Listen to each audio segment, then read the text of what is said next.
ورحمۃ اللہ وبرکاتہ۔ کیا حال ہے آپ سب لوگوں کے؟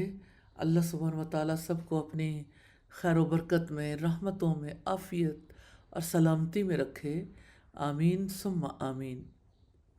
نحمدہ و نصلی علی رسولہ الکریم، اما بعد فاعوذ باللہ من الشیطان الرجیم، بسم اللہ الرحمن الرحیم۔ رب اشرح لی صدری ویسر لی امری واحلل عقدۃ من لسانی یفقہوا قولی۔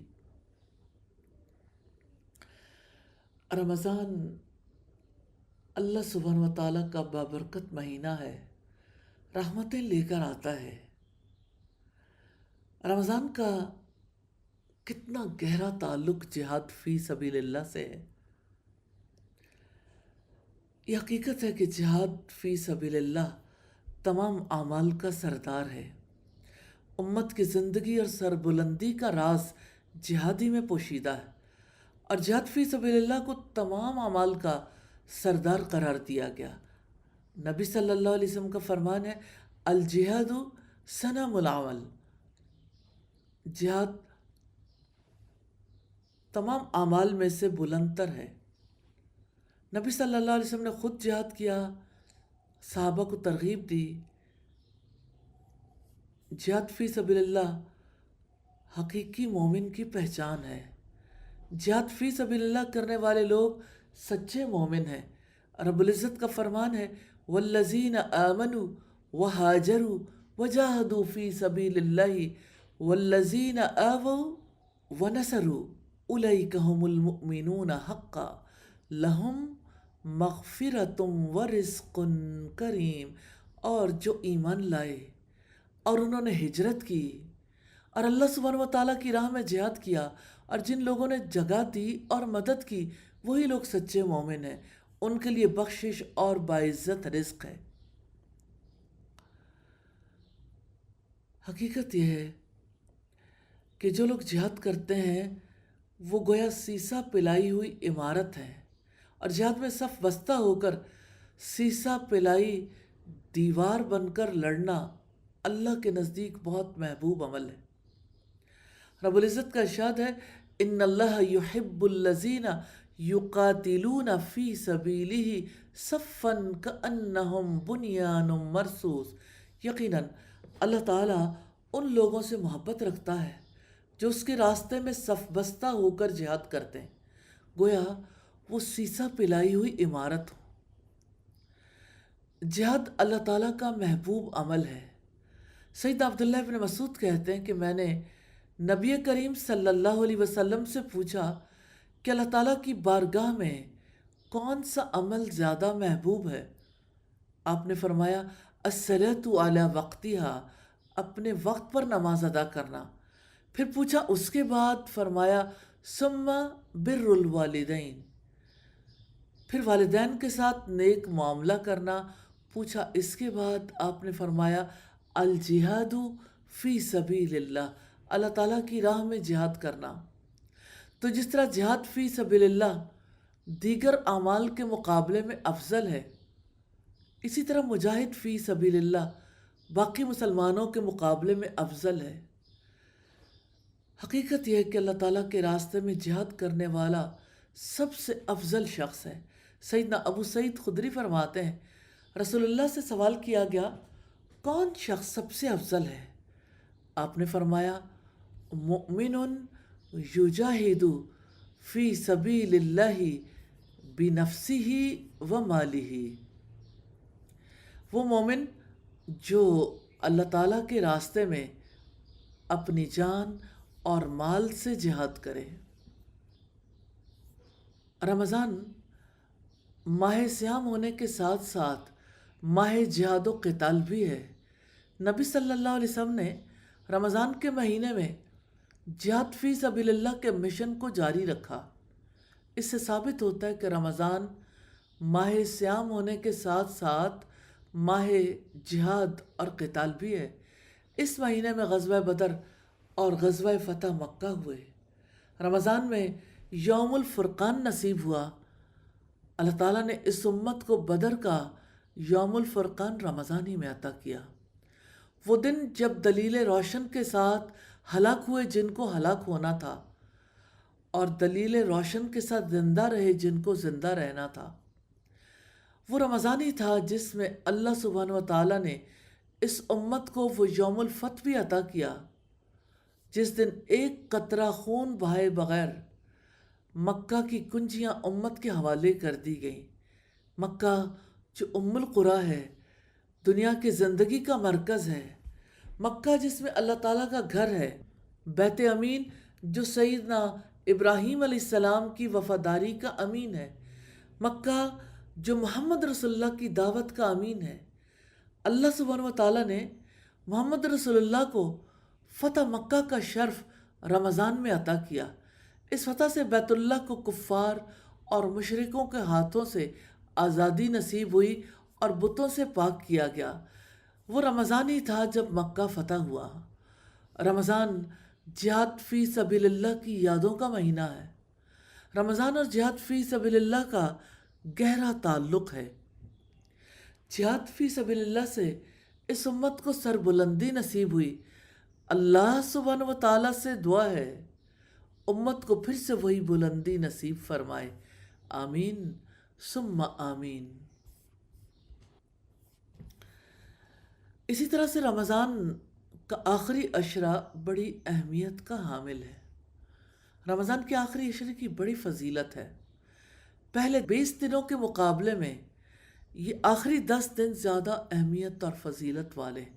اس عشرے میں اللہ سبحانہ و تعالیٰ نے لیلۃ القدر رکھی ہے، اور آخری عشرے کا آغاز ہوتا تو آپ صلی اللہ علیہ وسلم خوب محنت کرتے، خوب دعائیں کرتے اور نیکی کے کاموں کے لیے کمر باندھ لیتے تھے۔ سیدہ عائشہ نے فرمایا کہ رسول اللہ صلی اللہ علیہ وسلم رمضان کے آخری عشرے میں یعنی آخری 10 دن میں عبادت میں اتنی کوشش کرتے تھے جو اور دنوں میں نہیں کرتے تھے۔ ام المومنین سیدہ عائشہ صدیقہ رضی اللہ تعالی عنہ نے فرمایا رسول اللہ کی عادت تھی کہ جہاں رمضان کا آخری عشرہ آیا وہاں آپ نے رات بھر جاگنا اور اپنے گھر والوں کو جگانا اور نہایت کوشش کرنا اور عبادت میں کمر باندھنا شروع کیا۔ ان دنوں میں نبی صلی اللہ علیہ وسلم ذکر الہی اور نماز میں مشغول رہتے تھے۔ آپ اپنے دل، زبان اور جسمانی اعضاء کو اللہ سبحانہ و تعالیٰ کی یاد میں مصروف رکھتے۔ آپ کی دلی تمنا ہوتی کہ اس عشرے میں زیادہ سے زیادہ عبادت کی سعادت پائیں۔ نبی صلی اللہ علیہ وسلم کی اس محنت میں، اس اسٹرگل میں ہمارے لیے بہترین نمونہ ہے۔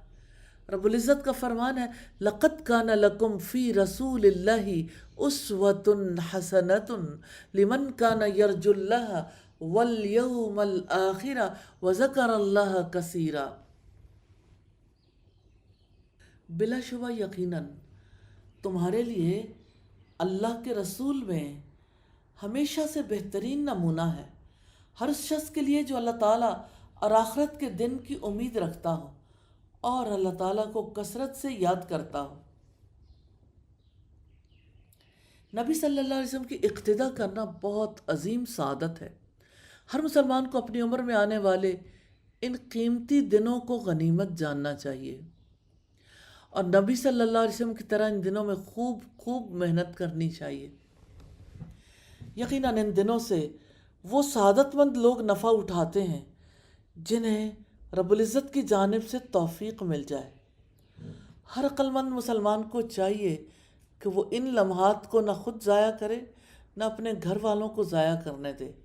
یہ برکت والے دن اور جگمگاتی راتیں جس کو نصیب ہو جائیں اس کے لیے دنیا اور آخرت کی عظیم سعادت ہے۔ اللہ تعالی ہم سب کو سب کچھ نصیب فرمائے، آمین ثم آمین۔ رمضان شہر القرآن ہے، یعنی نزول قرآن کا مہینہ ہے۔ رمضان کا مہینہ اپنی روحانی تربیت کا مہینہ تو ہے، لیکن ساتھ کے ساتھ بچوں کی تربیت کے لیے بھی بہترین وقت ہے۔ ہمیں یہ دیکھنے کی ضرورت ہے کہ رمضان میں بچوں کی تربیت میں ہمیں کن خاص پہلوؤں پر توجہ دینے کی ضرورت ہے؟ اس اعتبار سے اگر دیکھیں تو سب سے پہلا کام یہ ہے کہ بچوں کو اللہ تعالیٰ کی توحید پر ایمان سکھائیں اور شرک سے بچنا سکھائیں، جیسے لقمان حکیم نے اپنے بچے کو مخاطب کر کے کہا تھا، ان شرک لظلم عظیم، کہ بے شک شرک عظیم ظلم ہے۔ اللہ سبحانہ تعالیٰ کی توحید سکھاتے ہوئے لقمان حکیم نے یہ اپنے بچے سے کہا تھا، یا بنیا ان تک مثقال حبۃ من خردل فتکن فی صخرۃ او فی السماوات او فی الارض یأتی بہا اللہ۔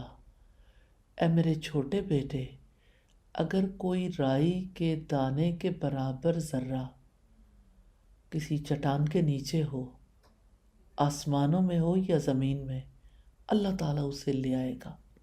تو یہ اللہ سبحانہ تعالیٰ کی قدرت، اس کے علم، اللہ سبحانہ تعالیٰ کے اختیار اور اللہ سبحانہ تعالیٰ کے بصیر ہونے پر بہت بڑی دلیل ہے۔ اپنے بچے کو یہ ایکسپیرینس کروانا کہ چٹان کے نیچے کا کوئی ذرہ ہو، وہی ذرہ آسمانوں میں جا پہنچے، زمین پر اتر آئے، اللہ سبحانہ تعالیٰ سے چھپ نہیں سکتا، پھر آپ کے اعمال کیسے چھپیں گے؟ توحید سکھانے کا بہت ہی خوبصورت طریقہ ہے، اور بچے کو اللہ تعالیٰ کے نام سکھانے کی ضرورت ہے، اس کی صفات کا تعارف کروانے کی ضرورت ہے۔ بچے کو اللہ سبحانہ تعالیٰ کے نام سکھائیں، صفات کا تعارف کروائیں، اللہ تعالیٰ کے افعال بتائیں، اور یہ بتائیں کہ وہ ہر نقص سے پاک ہے۔ جب رمضان آئے تو رمضان سے پہلے بچوں کو رمضان کی فضیلت سے آگاہ کریں، بچوں کو عادت ڈالنے کے لیے روزے رکھوائیں، روزہ نہ رکھ سکتے ہوں تو بھی انہیں سحری کے لیے جگائیں، بچوں کو نماز تراویح کے لیے مسجد لے کر جائیں، گھر میں بچوں کے ساتھ مل کر رمضان کارنر بنائیں، رمضان میں بچوں کو تلاوت کرنا سکھائیں اور ان کے ساتھ مل کر تلاوت کرنے کا معمول بنائیں، بچوں کو صدقہ کرنا اور کھانا بانٹنا سکھائیں، بچوں کو گھر کے کاموں میں مدد کرنا سکھائیں، افطار کے وقت بچوں کے ساتھ مل کر دعائیں مانگیں، بچوں کے ساتھ مل کر اسلامی معلومات پر مبنی پروگرامز دیکھیں، آخری عشرہ کی فضیلت اور لیلۃ القدر کے بارے میں بچوں کو سکھائیں، بچوں کے لیے اہداف مقرر کریں اور انہیں پورا کرنے پر انہیں تحائف دیں۔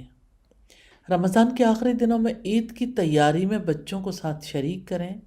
اللہ سبحانہ تعالیٰ ہمیں توفیق دیں کہ ہم رمضان اور غیر رمضان میں بھی اپنے بچوں کی تربیت کرنا سیکھ سکیں اور بچوں کی تربیت کریں۔ آمین ثم آمین۔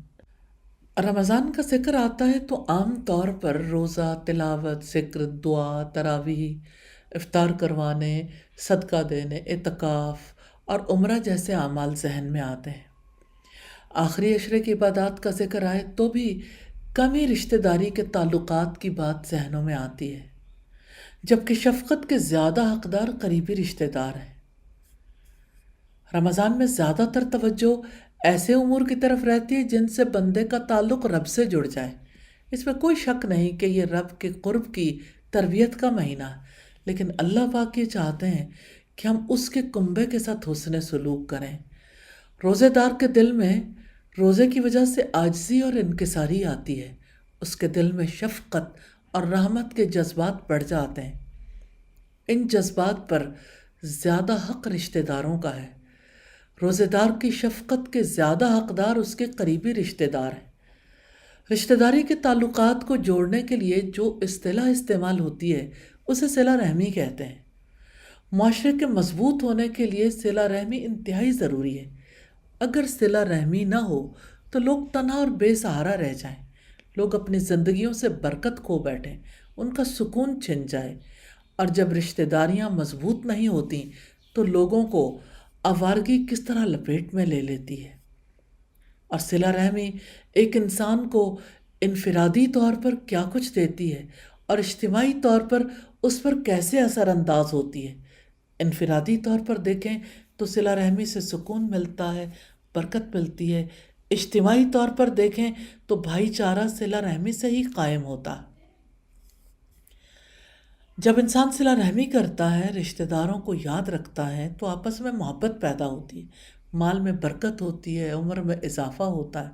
سیدنا ابو ہریرہ نے بیان کیا کہ نبی کریم صلی اللہ علیہ وسلم نے فرمایا، جسے پسند ہے کہ اس کے رزق میں فراخی ہو اور اس کی عمر دراز کی جائے تو وہ صلہ رحمی کیا کرے۔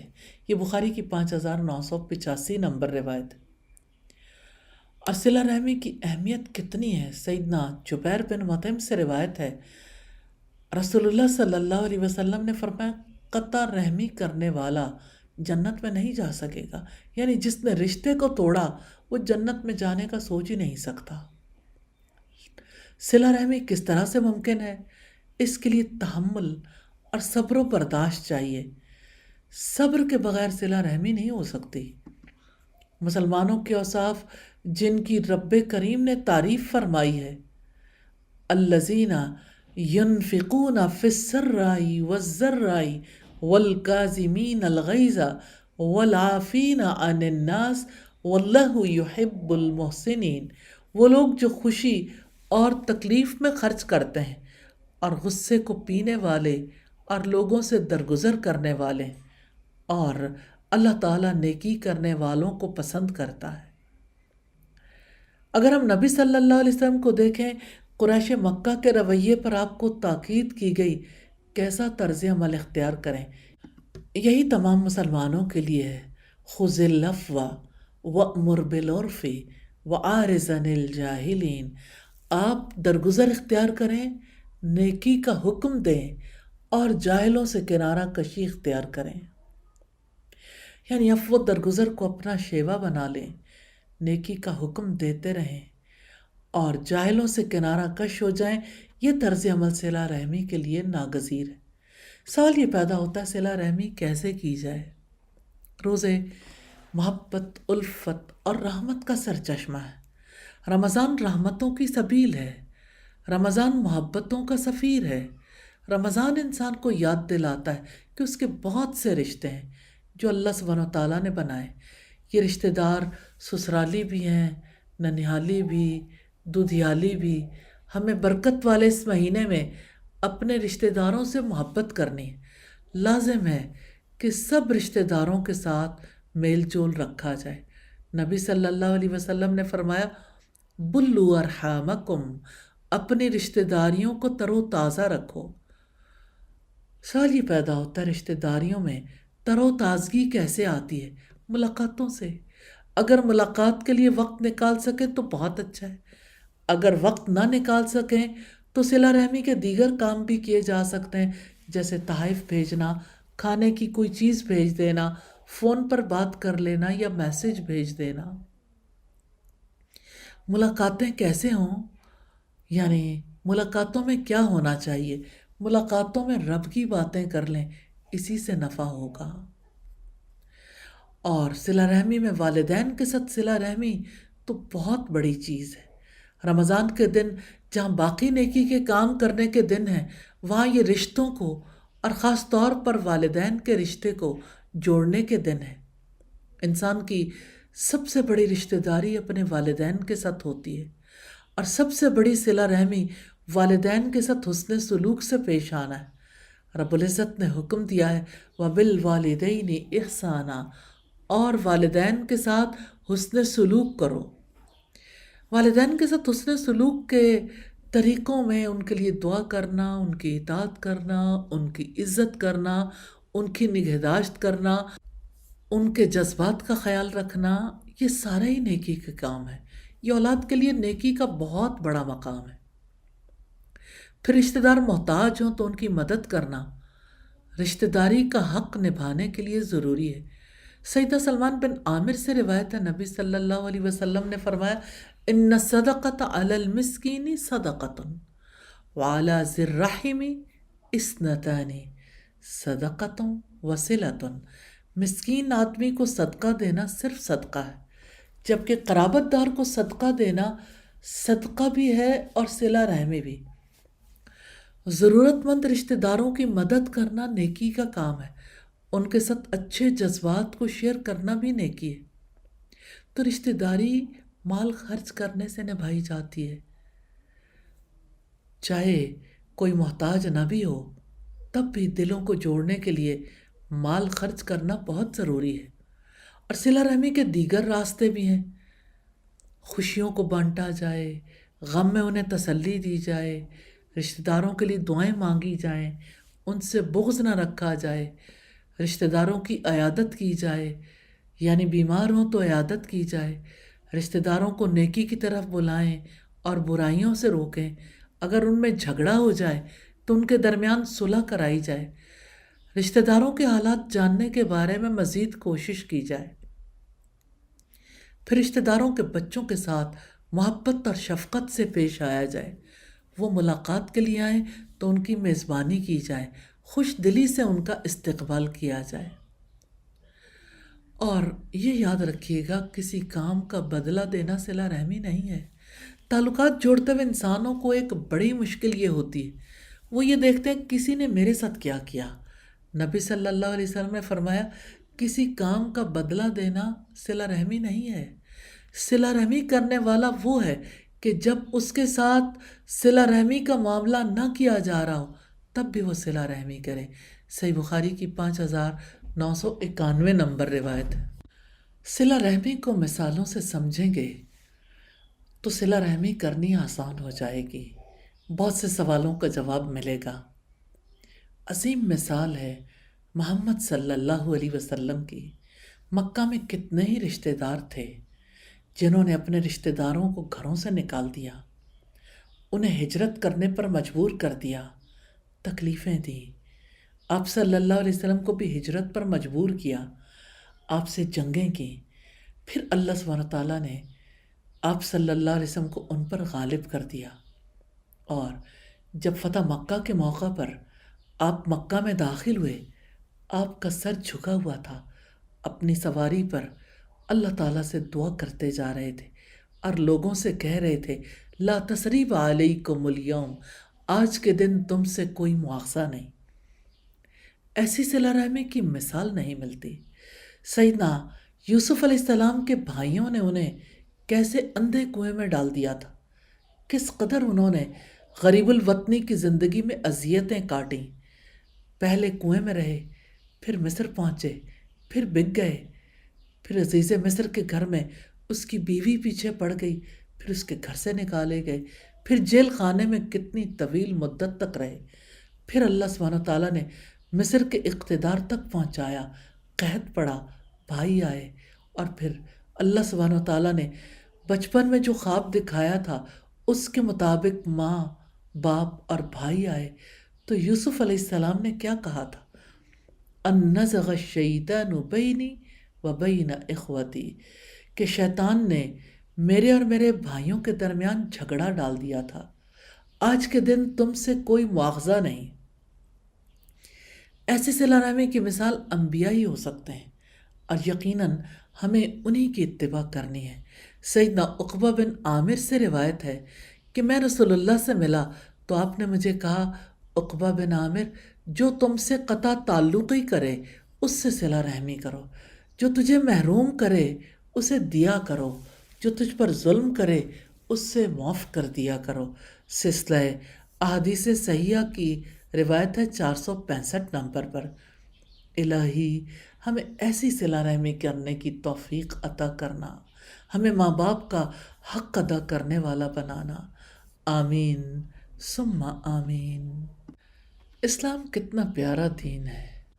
اسلام مردوں کا بھی ہے، عورتوں کا بھی ہے۔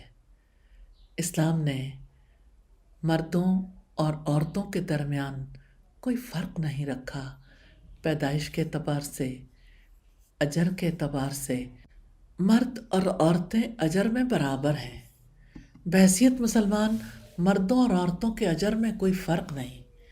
اللہ سبحانہ تعالیٰ کا فرمان ہے فَاسْتَجَابَ لَهُمْ رَبُّهُمْ أَنِّي لَا أُضِيعُ عمل عامل منکم من ذکر او انثی بعضکم من بعض، چنانچہ ان کے رب نے ان کی دعا قبول فرمائی کہ یقین کرو میں تم میں سے کسی عمل کرنے والے مرد یا عورت کا عمل ضائع نہیں کروں گا، تم سب ایک دوسرے سے ہی ہو۔ خواتین رمضان کے وقت سے کیسے فائدہ اٹھائیں؟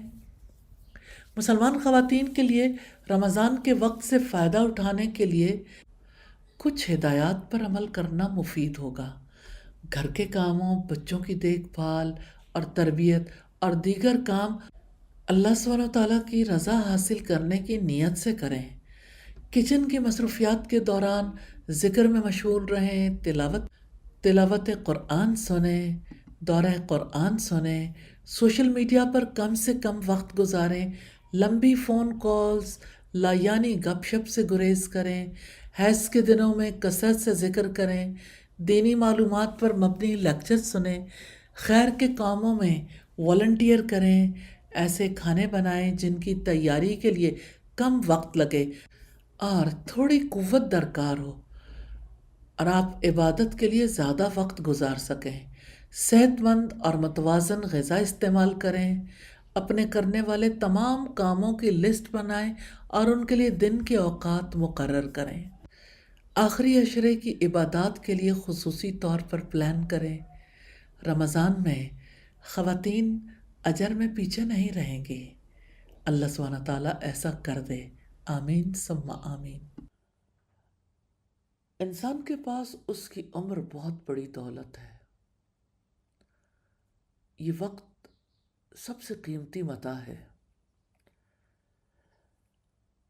ہماری عمر ایک خزانہ ہے۔ خوش نصیب وہ ہے جس نے اللہ سبحانہ وتعالیٰ کی فرما برداری میں اپنی عمر لگائی۔ آج کے دن جس نے اپنی عمر اور اپنے وقت کا یہ خزانہ اللہ تعالیٰ کی اطاعت میں خرچ کیا، قیامت کے دن وہ خزانہ پالے گا، جس دن نہ مال کام آئے گا نہ اولاد کام آئے گی۔ آج ہم دیکھیں گے وقت کی حفاظت یوں تو ہر دور میں ضروری ہے، لیکن خاص طور پر رمضان میں وقت کی حفاظت کے حوالے سے ہم دیکھیں گے۔ پہلی چیز یہ ہے کہ اسلاف کا وقت کے بارے میں نقطہ نظر کیا تھا۔ سفیان ثوری رحمہ اللہ حرم میں بیٹھے لوگوں سے باتیں کر رہے تھے۔ ان میں سے ایک شخص اٹھا کہنے لگا، ہم یہاں بیٹھے ہیں اور وقت ہے کہ گزرتا ہی چلا جا رہا ہے۔ سیدنا اسود بن یزید تابعی رات کے اکثر اوقات میں عبادت کرتے تھے۔ ان کے دوستوں نے ان سے کہا، آپ کچھ آرام کر لیا کریں، تو انہوں نے کہا کہ میں اپنی آخرت کے آرام کے لیے ہی تو عبادت کرتا ہوں، میرا ارادہ ہی یہی ہے کہ آخرت میں مجھے آرام ملے۔ وقت قیمتی ہے، وقت گزر جاتا ہے، وقت سے فائدہ اٹھانے والے نفع اٹھاتے ہیں، اور جو وقت سے فائدہ نہیں اٹھا پاتے وقت ان کے ہاتھ سے نکل جاتا ہے۔ رمضان کا وقت چونکہ بہت قیمتی ہے، اس لیے اس وقت کی تنظیم کے بارے میں آج ہم دیکھیں گے۔ حقیقت یہ ہے کہ رمضان کے یہ دن ہر ایک کو موقع فراہم کرتے ہیں کہ وقت کی تنظیم کر لیں۔ اللہ سبحانہ وتعالیٰ نے روزوں میں ایسا ٹائم ٹیبل دے دیا ہے جس کی وجہ سے وقت بچتا ہے۔ ان دنوں میں کھانے کے اوقات کی ایسی تنظیم کی گئی کہ رات کے آخری حصے میں کھانا کھا کر فارغ ہو جائیں، اور دن بھر صحت بھی ہے، فراغت بھی، اور پھر شام کو سورج غروب ہوتے ہی کھا لیں۔ ایک دفعہ پھر رات کا وقت بچ گیا، ورنہ تو انسان دن بھر کھانے پینے اور کھلانے کے بارے میں ہی سوچتا رہتا ہے۔ ہم رمضان میں وقت کی حفاظت کرنا سیکھ سکتے ہیں، لیکن اگر ہم وقت کی اہمیت کا احساس کریں اور رمضان کے وقت سے بہترین انداز میں فائدہ اٹھائیں۔ سوال یہ پیدا ہوتا ہے، جو رمضان کا وقت ہے بہترین انداز میں اس سے کیسے فائدہ اٹھائیں؟ بات یہ کہ جب بھی رمضان آئے، رمضان میں کرنے والے کاموں کو پہلے سے پلان کر لیں۔ اس بات کا حساب لگانا چاہیے کہ 24 گھنٹوں میں آپ کتنا وقت عبادت میں لگائیں گے۔ جیسے آپ بجٹ بناتے ہیں نا، ایسے ہی آپ ٹائم مینجمنٹ کرتے ہیں۔ تو کتنا وقت عبادت کے لیے لگانا ہے، اپنی گول سیٹنگ کریں، واضح اہداف متعین کریں۔ آپ کتنی بار قرآن مکمل کریں گے، قرآن کا ترجمہ اور تفسیر کتنی پڑھیں گے، اور یہ طے کر لیں کون سا کام کس وقت کریں گے۔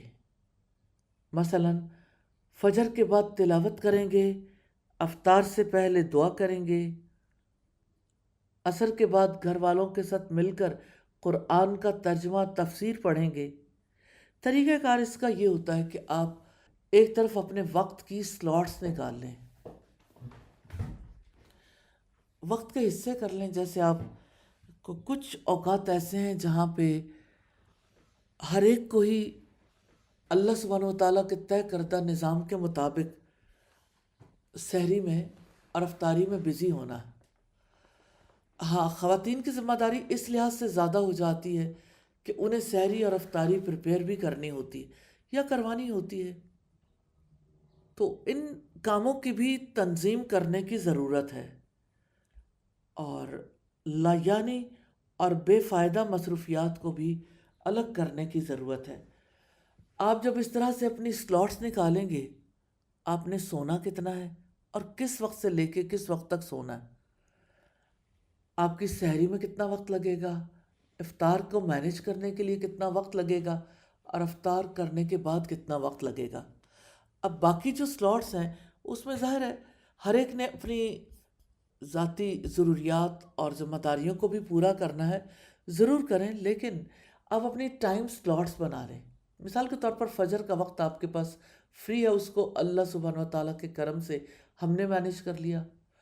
اسی طرح سے جیسے اشراق کے بعد تقریباً 2 گھنٹے بعد ہوتی ہے سورج کے نکلنے کے، تو ایسا ہو سکتا ہے کہ آپ درمیان میں اٹھیں اور جن لوگوں نے بچوں کو اسکول بھیجنا ہے وہ بچوں کو اسکول بھیج دیں، اور اس کے بعد تھوڑا سا آرام کر لیں۔ چاہے بہت تھوڑا سا وقت ہو، لیکن رمضان میں یہ آرام اس لحاظ سے ضروری ہے کہ آپ نے دورہ قرآن کروانا ہے یا آپ نے پڑھانا ہے، تو نیچرلی آپ کو ریسٹ چاہیے، چونکہ آپ کی صبح ارلی ہو گئی نا، تو ارلی ہو جانے کی وجہ سے تھوڑا سا ریسٹ چاہیے۔ اس کے بعد آپ اپنے کاموں کو دیکھ لیجئے، کون کون سے کام ہیں، باہر جا کے پڑھانے کا کام ہے، پھر جب آپ گھر واپس آتے ہیں پھر کون سی سلاٹ ہے، نمازوں کے بعد کی سلاٹس کون سی ہیں۔ ایک طرف اپنے سلاٹس لکھ لیں، دوسری طرف اپنا کام لکھ لیں، کیا کیا کام ہیں جو اس رمضان میں کرنے۔ پھر صبح کے وقت سے بابرکت اوقات سے خوب فائدہ اٹھائیے۔ ایک وقت میں ایک سے زیادہ کام کرنے سے گریز کریں، سوشل میڈیا پر کم وقت گزاریں، بہت زیادہ افطار پارٹیز اور شاپنگ میں وقت گزارنے سے اجتناب کریں۔ اس کا یہ مطلب نہیں کہ افطار پارٹیاں ہو نہیں سکتی، ہو سکتی ہیں، لیکن اگر آپ کا پورا فل فوکس جو ہے وہ اللہ سبحانہ و تعالیٰ کی طرف ہو۔ اپنی صحت کی حفاظت کریں تاکہ رمضان کے دنوں سے بھرپور فائدہ اٹھا سکیں۔ بڑی بات یہ ہے کہ وقت کو غنیمت جانیں۔ نبی صلی اللہ علیہ وسلم نے فرمایا تھا، 5 چیزوں کو 5 سے پہلے غنیمت جانو: اپنی جوانی کو بڑھاپے سے پہلے، اپنی فرصت کو مشغولیت سے پہلے، اپنی مالداری کو فقیری سے پہلے، اپنی صحت کو بیماری سے پہلے، اور اپنی زندگی کو موت سے پہلے۔ غنیمت جانیے، رمضان کا وقت قیمتی ہے، رمضان کی تربیت قیمتی ہے، اس وقت کو غنیمت جانیں۔ اللہ سبحانہ و تعالیٰ سے یہ دعا ہے، ہم سب کو بہترین ٹائم مینجمنٹ سکھا دیں اور وقت کی بہترین تنظیم کرنے کے لیے توفیق عطا فرما دیں۔ آمین ثم آمین۔ ہمیں یہ بھی دیکھنا ہے کہ رمضان میں جن کاموں سے خصوصی طور پر اجتناب کرنا چاہیے وہ کون سے کام ہیں۔ اللہ تعالیٰ کریم ہے، اس نے روزے میں کھانے پینے اور خواہشات سے روک کر ہمیں یہ شعور دلایا ہے، دیکھو اگر میں تمہیں روکوں تو تم اپنی ضروریات سے رک سکتے ہو، ایسے ہی تمہیں میرے حکم سے برائیوں سے رکنا ہے۔ یہ روزہ انسان کو تقوی سکھاتا ہے، اور تقوی کیا ہے؟ اللہ یرا کا مولا کا حیث نہاک، یہ کہ تیرا مولا تجھے وہاں نہ دیکھے جہاں سے اس نے تجھے روکا ہے۔ روزے میں انسان کے لیے ہر طرح کی برائیوں سے رکنا آسان ہوتا ہے، اس لیے برائیوں سے اجتناب کرنا چاہیے۔ لیکن اگر آپ گول سیٹنگ نہیں کریں گے، ارادہ نہیں کریں گے، دعا نہیں کریں گے تو یہ سب کچھ ممکن نہیں ہوگا۔ تو آپ اپنے گول سیٹنگ میں جھوٹ کو بھی رکھ لیجئے کہ جھوٹ نہیں بولنا۔ جھوٹ بولنے سے کس کس طرح سے روکا گیا، حتیٰ کہ سیدنا ابو ہریرہ رضی اللہ تعالیٰ عنہ سے روایت ہے، رسول اللہ صلی اللہ علیہ وسلم نے فرمایا، جو شخص جھوٹ بولنا اور اس پر عمل کرنا نہ چھوڑے تو اللہ تعالیٰ کو کوئی ضرورت نہیں ہے کہ یہ شخص اپنا کھانا پینا چھوڑ دے۔ یہ صحیح بخاری کی 1903 نمبر روایت ہے۔ پھر روزے کی حالت میں دل لگی کی باتیں کرنا، شور و غل کرنا، لڑائی جھگڑا کرنا، گالیاں دینا، یہ ایسے افعال ہیں جن سے رکنا ہے۔ سیدنا ابو ہریرہ رضی اللہ تعالیٰ عنہ سے روایت ہے، رسول اللہ نے فرمایا، جب تم میں سے کسی کا روزہ ہو تو نہ دل لگی کی باتیں کرے نہ شور و غل کرے۔ اگر کوئی اس سے گالی گلوچ کرے یا اس سے لڑے تو کہہ دے کہ میں تو روزے دار ہوں۔ اور مظلوم کی آہ سے بچنا ہے، ایک مسلمان کو کسی مسلمان سے زیادتی نہیں کرنی چاہیے، کسی انسان پر اسے ظلم نہیں کرنا چاہیے۔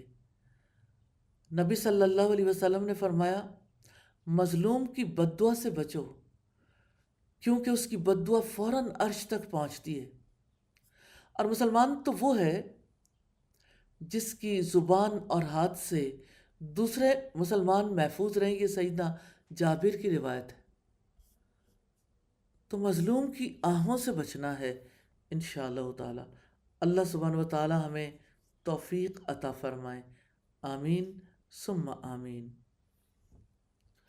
اسی طرح سے گول سیٹنگ کیجئے، بغض نہیں رکھنا، بدگمانی نہیں کرنی، دل کے اندر کینے اور بغض کو جگہ نہیں دینی، حسد نہیں کرنا۔ آپ جس وقت پلان کریں گے تو اللہ سبحانہ و تعالیٰ کی طرف سے رحمت ہوگی، اور انشاءاللہ تعالی اللہ تعالیٰ کی توفیق سے ظلم کرنے سے بچ سکیں گے۔ اسی طرح سے بغض سے بھی بچ سکیں گے۔ بغض ایسی بیماری ہے جس کی وجہ سے نیکی اندر ٹھہرتی ہی نہیں۔ بغض رکھنے والے کسی انسان کو امیجن کیجئے، وہ دوسروں سے بدگمان ہوتا ہے، اچھا گمان رکھ ہی نہیں سکتا، لوگ اچھا کریں اسے برا ہی دکھتا ہے، جیسے کہتے ہیں ساون کے اندھے کو ہرا ہی دکھتا ہے۔ ایسے ہی جو شخص دوسروں سے بغض رکھتا ہے اس کو بھی دوسرے برے ہی نظر آتے ہیں۔ یہ بدگمانی بھی کیسی عجیب ہے، رکتی نہیں ہے، بڑھتی چلی جاتی ہے۔ جب یہ بڑھ جاتی ہے تو کینے اور بغض میں بدل جاتی ہے۔ دل کی بستی تو الہ العالمین کی بستی ہے۔ اللہ سبحانہ و تعالیٰ نے اس دل کو پاک پیدا کیا ہے، اسے پاک رکھنا ہماری ذمہ داری ہے۔ جس وقت دل ناپاک ہوتا ہے تو پورا انسان اس ناپاکی کی لپیٹ میں آ جاتا ہے۔ دل کی ناپاکی کی وجہ سے انسان کے اعمال برباد ہوتے ہیں، اور انسان اللہ تعالیٰ کی رحمت سے، مغفرت سے محروم ہو جاتا ہے۔ اس لیے ضروری ہے کہ دلوں کو پاک رکھنے کے لیے، تعلقات بچانے کے لیے، قطع رحمی سے بچنے کے لیے بغض سے بچیں۔ اللہ سبحانہ و تعالی ہمیں توفیق عطا فرمائے۔ بغض کی وجہ سے قطع تعلقی ہوتی ہے اور ترک تعلق بڑا جرم ہے۔ اللہ سبحانہ و تعالی ہمیں ہر جرم سے، ہر گناہ سے بچا کے رکھیں۔ اسی طرح سے حق تلفی انجانے میں ہو یا جان بوجھ کر ہو، کسی کا حق ماریں یا حق غصب کریں، یہی تو حق تلفی ہے۔ کتنی حق تلفیاں ہیں جو ہم رمضان میں اور غیر رمضان میں کرتے ہیں۔ مثلا جب کوئی کسی کی زمین پر قبضہ کر لے، جب کوئی رشوت دے کر کسی کا حق مار لے، جب کوئی کاروبار میں جھوٹ اور دھوکے سے کام لے، جب کوئی ملاوٹ کرے، جب کوئی ذخیرہ اندوزی کرے، جب کوئی کسی بڑے کی عزت نہ کرے، جب کوئی کسی چھوٹے سے محبت نہ کرے، جب کوئی کسی پر الزام تراشی کرے، یہ سب اللہ سبحانہ و تعالیٰ کی نافرمانی کے کام بھی ہیں اور حقوق العباد کو غصب کرنے کے بھی۔ اس لیے انسان کو چاہیے خاص طور پر رمضان میں حقداروں کا جو حق چھینا ہے واپس کر دے، جس کے ساتھ زیادتیاں کی ہیں ان سے معافی مانگ لے۔ اللہ تعالیٰ ہمیں توفیق عطا فرمائے، آمین ثم آمین۔ پھر رمضان میں طے کر لیں گناہ نہیں کرنے، گناہ کبیرہ ہوں یا صغیرہ۔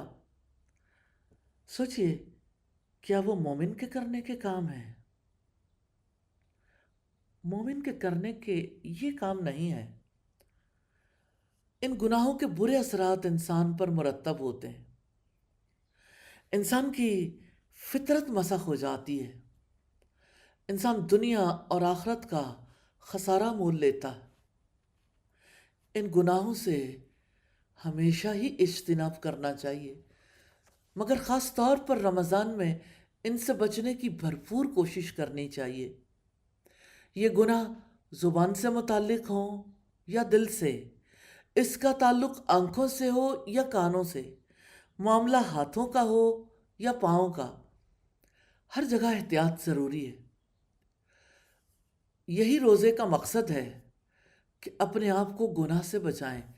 اللہ سبحانہ و تعالی ہم سب کو توفیق عطا فرمائے، آمین ثم آمین۔ ہم یہ بھی دیکھیں گے کہ رمضان میں ہونے والی غلطیاں کون سی ہیں اور کن کن غلطیوں سے ہم بچیں۔ برکتوں والا مہینہ ہے، رحمتوں والا مہینہ ہے۔ اس مہینے میں ہر ایک کا دل اللہ سبحانہ و تعالیٰ کی طرف، نیکیوں کی طرف راغب ہوتا ہے۔ روزے اور قیام اللیل کی وجہ سے نیکیوں کا ماحول بھی بن جاتا ہے۔ اجتماعی ماحول کی وجہ سے رب کا قرب نصیب ہو سکتا ہے، مگر کچھ خطائیں، کچھ غلطیاں آڑے آ جاتی ہیں، ان سے بچ کر ہی اللہ تعالیٰ کا قرب نصیب ہو سکتا ہے۔ وہ غلطیاں کیا ہیں؟ جیسے کھانے میں اسراف کرنا، دن کے اوقات میں کثرت سے سونا، لاو و لاب کے کاموں میں وقت ضائع کرنا، سحری میں جلدی کرنا، افطار میں تاخیر کرنا، بد اخلاقی کا مظاہرہ کرنا، اکثر لوگوں کا غیبت، چغلی، جھوٹ بولنے، مذاق اڑانے میں مصروف رہنا، اکثر لوگوں کا رمضان کی فضیلت اور روزے کے احکامات کا علم نہ رکھنا، رات کو روزے کی نیت کے بغیر سونا، نماز تراویح کو چھوڑ دینا۔ کچھ لوگ رمضان کے شروع کے دنوں میں محنت کرتے ہیں اور بعد کے دنوں میں سستی کا شکار ہو جاتے ہیں۔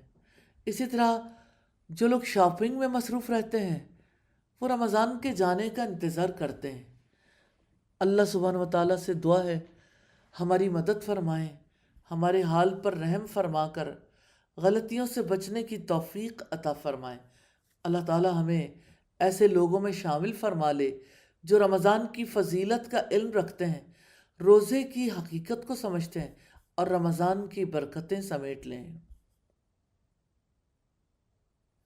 بات رمضان کی ہو تو کس قدر انسان کے دل میں آتا ہے کہ اس وقت سے بھرپور فائدہ اٹھانے کے لیے ایسے کام کر لیں جس کا نفع کثیر ہے، اور ایسے کاموں سے رک جائیں جو حقیر ہیں، گھٹیا ہیں، اپنے اندر انوالو کر کے وہ کس طرح سے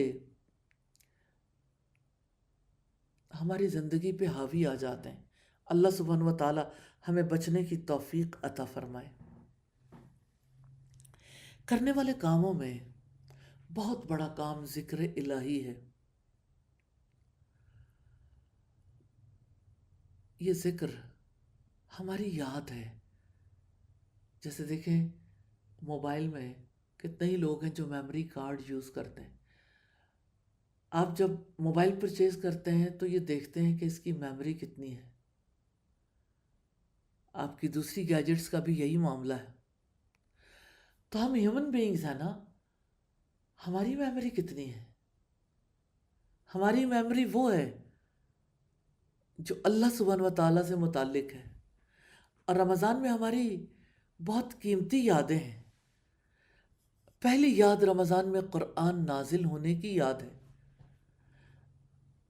اس مہینے میں قرآن نازل ہوا، یہ ہماری سب سے قیمتی یاد ہے۔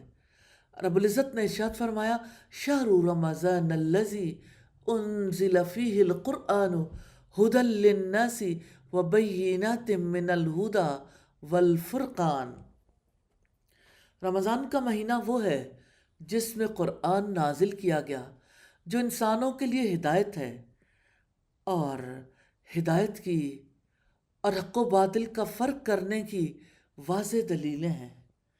ہماری زندگی کی کتاب ہے، اس میں ہمارا ہی تذکرہ ہے، یہ ہماری زندگی کے لیے رہنمائی ہے، یہ ہمارے نام اللہ سبحانہ و تعالیٰ کا آخری پیغام ہے۔ قرآن اسی مہینے میں تو نازل ہوا۔ قرآن کے نزول کی یادیں میٹھی ہیں، ہمارے دلوں کو گدگداتی ہیں، ہمیں اس ماحول میں پہنچا دیتی ہیں جس میں قرآن نازل ہوا۔ اور پہلی وحی رمضان کے مہینے میں غار حرا میں آئی تھی۔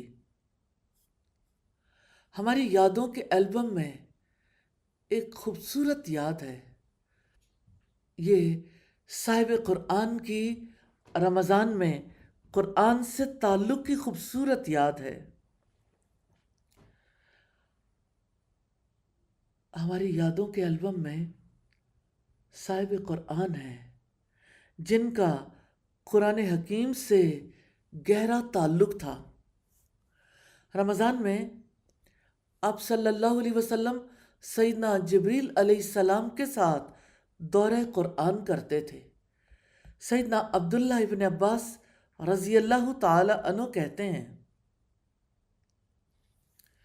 نبی صلی اللہ علیہ وسلم سب سے زیادہ سخی تھے، اور رمضان میں جب جبریل علیہ السلام آپ کو ملتے تو آپ بہت زیادہ سخاوت کرتے تھے، اور جبریل علیہ السلام آپ صلی اللہ علیہ وسلم سے رمضان کی ہر رات میں ملاقات کرتے تھے اور آپ سے قرآن حکیم کا دور کیا کرتے تھے۔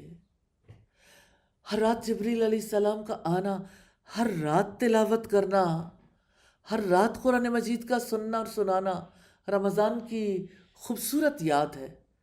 دہرانے سے ہمیشہ حافظہ مضبوط ہوتا ہے اور تعلق بھی گہرا ہو جاتا ہے۔ پھر رمضان میں بدر کی فتح کی یاد ہے۔ یہ رمضان کی یادوں میں سے کتنی خوبصورت یاد ہے کہ اللہ تعالیٰ کے حکم سے غزوہ بدر میں مسلمانوں نے باطل پر غلبہ پایا۔ رب العزت نے فرمایا وَلَقَدْ نَصَرَكُمُ اللَّهُ بِبَدْرٍ وَأَنْتُمْ أَذِلَّةٌ فَاتَّقُوا اللَّهَ لَعَلَّكُمْ تَشْكُرُونَ، اور بلا شبہ یقیناً اللہ تعالیٰ بدر میں بھی تمہاری مدد فرما چکا ہے، حالانکہ تم نہایت کمزور تھے۔